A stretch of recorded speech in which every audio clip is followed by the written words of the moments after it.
La notte tra il 17 e il 18 ottobre 1969 venne rubata una delle opere d'arte più importanti e rappresentative della produzione di Caravaggio, la Natività. Il quadro, realizzato nel 1600 e di grandi dimensioni, ci racconta la Natività con le tipiche caratteristiche caravaggesche, presentando i personaggi con atteggiamenti spontanei, semplici, come persone umili e non come santi. I modelli che si prestarono alla realizzazione della tela erano gli amici e i conoscenti dell'artista, gente di strada, emarginati, la stessa gente che Caravaggio frequentava assiduamente, mendicanti, prostitute, bari, ladri, artigiani, tavernieri.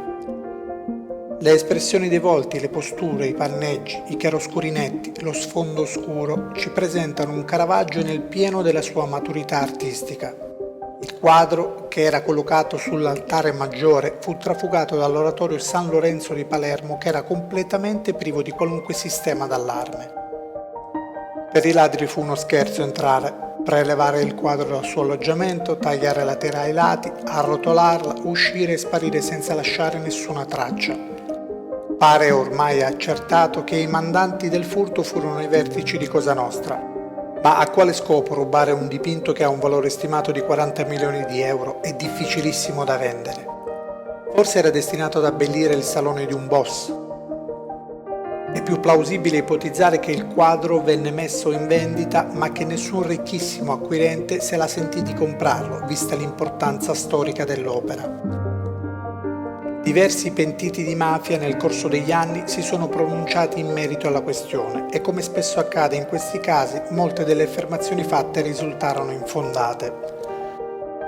Si disse che l'opera fu seppellita insieme a dollari americani e cocaina nelle campagne palermitane, ma nel luogo indicato alle forze dell'ordine non venne trovato nulla. Nel 1980 un giornalista inglese, Peter Watson, disse di essere stato contattato da un mercante d'arte di Laviano, in provincia di Salerno, che gli propose di acquistare il quadro. Ma la notte dell'appuntamento, fissato tra i due, in Campania e Basilicata ci fu un forte terremoto che rese impossibile l'incontro. Nel 1992 un altro pentito disse che la mafia avrebbe restituito la Natività in cambio di modifiche alla 41 bis, la nota normativa per il carcere duro ai mafiosi. I giudici non cedettero a questo ricatto e del quadro non se ne parlò più, fino a quando un altro pentito raccontò che l'opera venne distrutta perché ormai troppo danneggiata.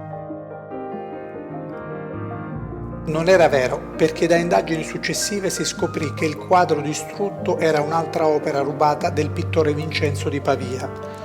Un'altra voce raccontò che il quadro, in ottime condizioni, veniva esposto durante i summit mafiosi come simbolo di prestigio e potere. E ancora, il quadro fu divorato da topi e maiali dopo essere stato abbandonato in una stalla nella campagna vicino Palermo. Quale che sia la verità, il quadro è sparito e non se ne sa più nulla da parecchi anni. Rimane uno dei dipinti più importanti di Caravaggio e una delle opere d'arte più ricercate dall'FBI.